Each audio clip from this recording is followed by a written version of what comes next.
जकरिया अध्याय 2 माप की रेखा का दर्शन 1। फिर मैंने अपनी आंखें उठाई तो क्या देखा कि हाथ में नापने की डोरी लिए हुए एक पुरुष है। इस पद में नबी जकरिया एक दर्शन देखते हैं जिसमें एक व्यक्ति हाथ में नापने की डोरी लिए हुए खड़ा है। यह संकेत करता है कि परमेश्वर यरूशलेम को पुनः स्थापित करने और उसे मापने जा रहा है, जिससे यह स्पष्ट होता है कि उसकी सुरक्षा और पुनर्निर्माण का कार्य किया जाएगा।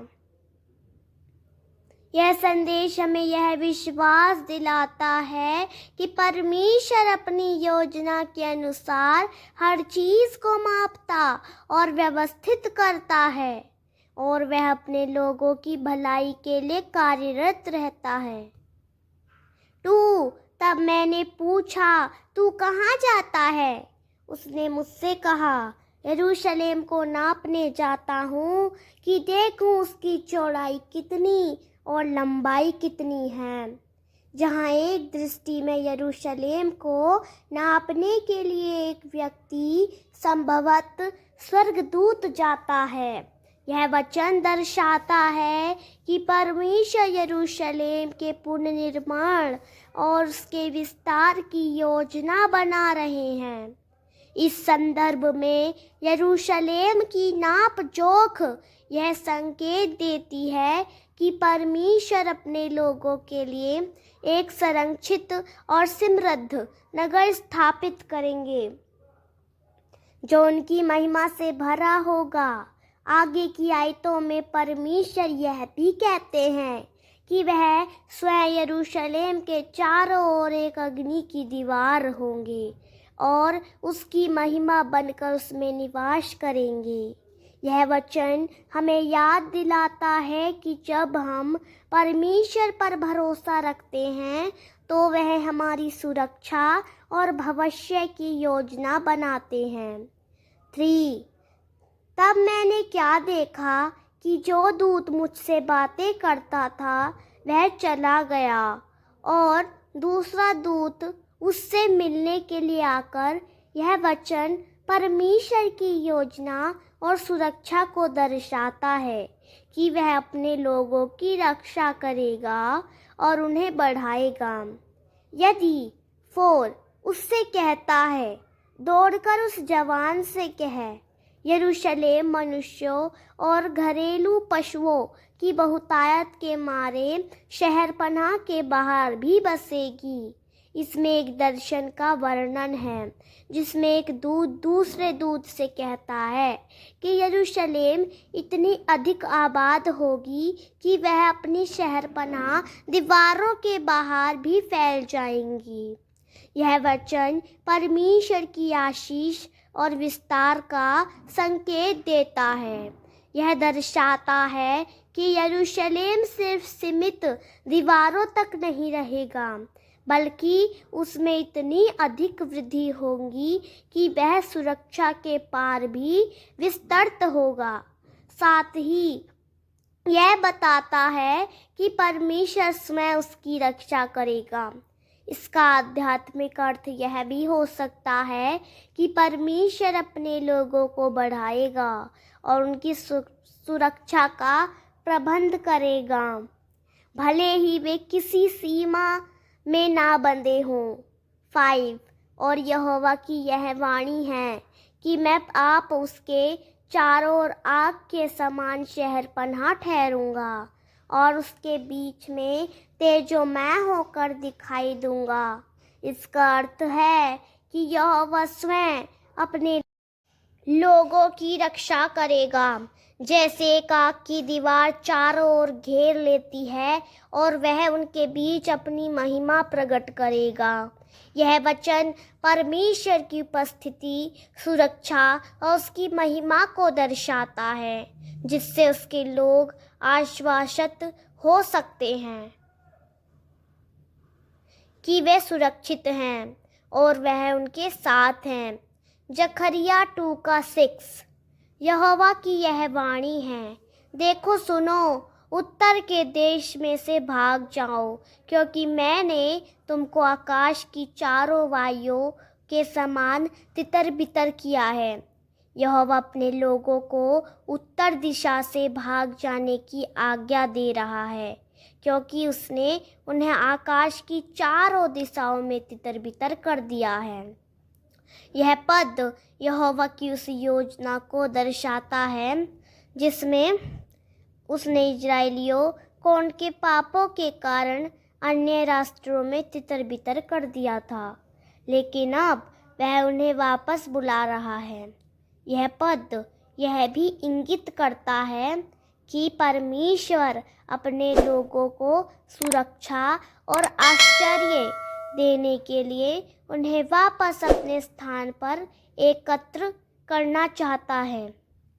जकरिया 2:7। हे बाबेल जाति के संग रहने वाली, शियोन को बचकर निकल भाग। यह पद परमेश्वर के लोगों को बाबुल से निकलने और अपने देश लौटने का आह्वान करता है। बाबेल यह प्रतीकात्मक रूप से उस संसार का प्रतिनिधित्व करता है जो परमेश्वर के मार्गों से दूर है। इसका मुख्य संदेश यह है कि परमेश्वर अपने लोगों को पवित्रता और स्वतंत्रता की ओर बुला रहा है, ताकि वे बाबेल के पापमय जीवन से अलग होकर परमेश्वर की इच्छा के अनुसार जीवन व्यतीत करें। जकरिया 2:8। क्योंकि सेनाओं का यहोवा यह कहता है, उस तेज के प्रकट होने के बाद उसने मुझे उन जातियों के पास भेजा है जो तुम्हें लूटती थीं, क्योंकि जो तुमको छूता है वह मेरी आँख की पुतली ही को छूता है। यह पद यहोवा की गहरी चिंता और प्रेम को प्रकट करता है जो वह अपने लोगों के प्रति रखता है। सेनाओं का यहोवा यह दर्शाता है कि परमेश्वर संप्रभु और शक्तिशाली है और वह अपने लोगों की रक्षा करता है। जो तुमको छूता है वह मेरी आँख की पुतली ही को छूता है। परमेश्वर इज़राइल को अपनी आँख की पुतली के समान प्रिय और संवेदनशील मानता है।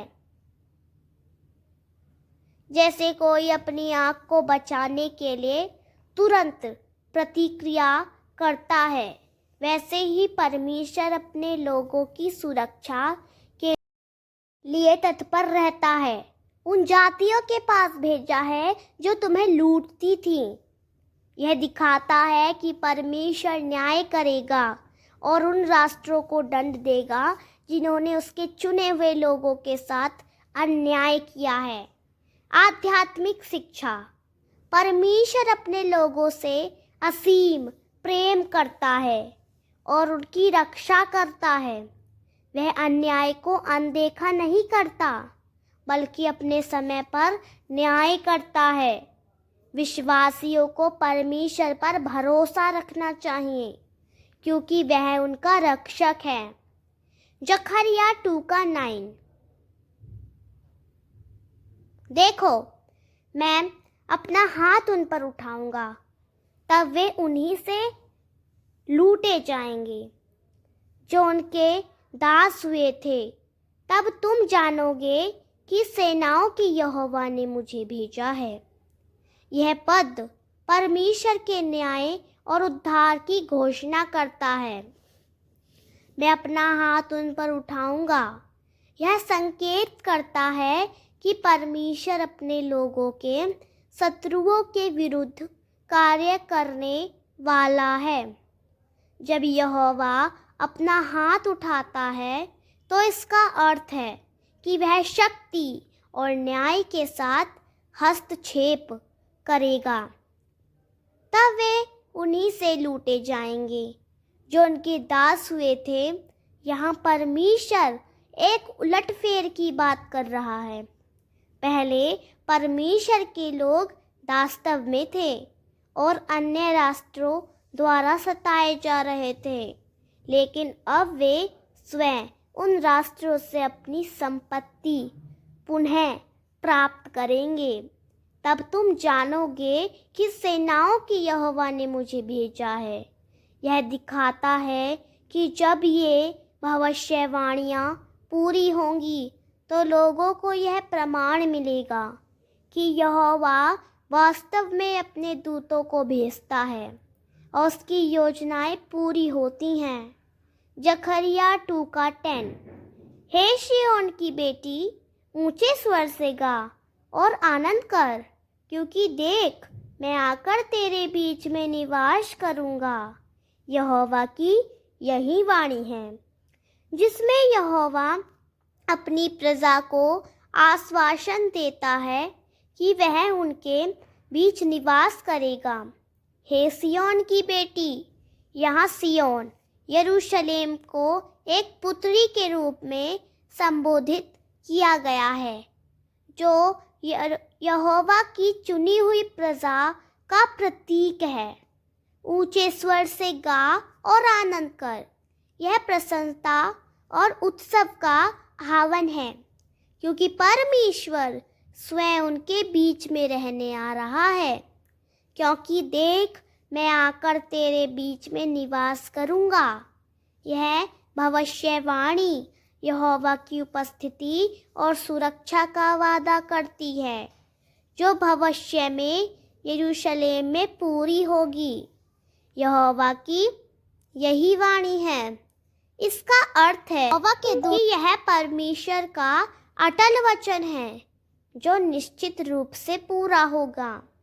यह पद मसीह के आगमन की भविष्यवाणी के रूप में भी देखा जाता है, जब परमेश्वर ने यीशु मसीह के द्वारा मानवता के बीच निवास किया। साथ ही यह भविष्य में परमेश्वर के राज्य की स्थापना की ओर भी संकेत करता है। जकरिया 2:11। उस समय बहुत सी जातियां यहोवा से मिल जाएंगी और मेरी प्रजा हो जाएंगी, और मैं तेरे बीच में वास करूँगा। यह पद भविष्यवाणी करता है कि भविष्य में बहुत सी जातियां यहोवा के साथ जुड़ जाएंगी और उसकी प्रजा बन जाएंगी। इसका तात्पर्य यह है कि परमेश्वर केवल इज़राइल तक सीमित नहीं रहेगा, बल्कि अन्य जातियां भी उसमें सम्मिलित होंगी। इस पद के दो प्रमुख पहलू हैं। जातियों का परमेश्वर के साथ जुड़ना। यह दर्शाता है कि परमेश्वर का उद्धार केवल इज़राइल तक सीमित नहीं रहेगा, बल्कि अन्य राष्ट्र भी उसकी प्रजा में गिने जाएंगे। यह विचार मसीही विश्वास में पूरी तरह स्पष्ट होता है, जहाँ सभी राष्ट्रों और जातियों को मसीह में एक होने का अवसर मिलता है। यहोवा का वास करना। यह परमेश्वर की उपस्थिति की प्रतिज्ञा है। पुराने नियम में यह मंदिर में होती थी, लेकिन नए नियम में यह यीशु मसीह और फिर पवित्र आत्मा के द्वारा सभी विश्वासियों के साथ है। यह पद हमें याद दिलाता है कि परमेश्वर की योजना सभी मनुष्यों के लिए है और वह अपनी प्रजा के साथ वास करने की इच्छा रखता है। जकरिया 2:12।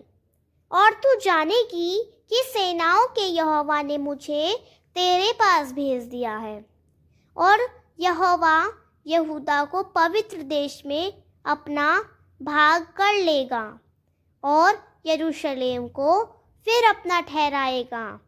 यह पद दर्शाता है कि परमेश्वर अपने लोगों को पुनः स्थापित करेगा और यरूशलेम को अपनी उपस्थिति और आशीषों से भर देगा। यह पद विशेष रूप से यहूदा और यरूशलेम के लिए परमेश्वर की प्रतिज्ञा को दर्शाता है कि वह उन्हें अपना बना लेगा और उनकी रक्षा करेगा। इससे यह भी स्पष्ट होता है कि यह सब परमेश्वर की योजना के अनुसार होगा और यहोवा की ओर से भेजे गए व्यक्ति संभवतः जकरिया या मसीह इस कार्य को पूरा करने के लिए नियुक्त किए गए हैं। यह भविष्यवाणी यह भी इंगित करती है कि परमेश्वर की संप्रभुता पुनः स्थापित होगी और वह अपने चुने हुए लोगों के बीच वास करेगा। जकरिया 2:30। हे सब प्राणियों, यहोवा के सामने चुप रहो, क्योंकि वह जागकर अपने पवित्र निवास स्थान से निकला है। यह पद हमें सिखाता है कि जब परमेश्वर कार्य करने के लिए उठता है तो सभी जीवों को उसकी उपस्थिति के प्रति आदर पूर्वक शांत रहना चाहिए। यहोवा के सामने चुप रहो का अर्थ है कि हमें उसकी योजना, अन्याय और क्रियाओं को पूर्ण सम्मान और धैर्य के साथ स्वीकार करना चाहिए। यह हमें सिखाता है कि परमेश्वर की उपस्थिति में हमें अपने विचारों और शब्दों का संयमित रखना चाहिए। जब हम परमेश्वर न्याय या कार्य करने के लिए सक्रिय होता है तो हमें धैर्य पूर्वक उसकी इच्छा को समझना और उसका सम्मान करना चाहिए। यह पद हमें स्मरण दिलाता है कि परमेश्वर पवित्र और सर्वोच्च है और उसकी योजना हमारे समझ से परे हो सकती है। इसीलिए हमें परमेश्वर के प्रति श्रद्धा और विनम्रता रखते हुए उसकी इच्छा को स्वीकार करना चाहिए। आमीन। अगर आपको यह वीडियो पसंद आया हो तो आप इस वीडियो को लाइक करें और हमारे चैनल पवित्र यीशु 97 को सब्सक्राइब करें और कमेंट में प्रभु की महिमा के लिए आमीन या हालेलुया ज़रूर लिखें। Thank you.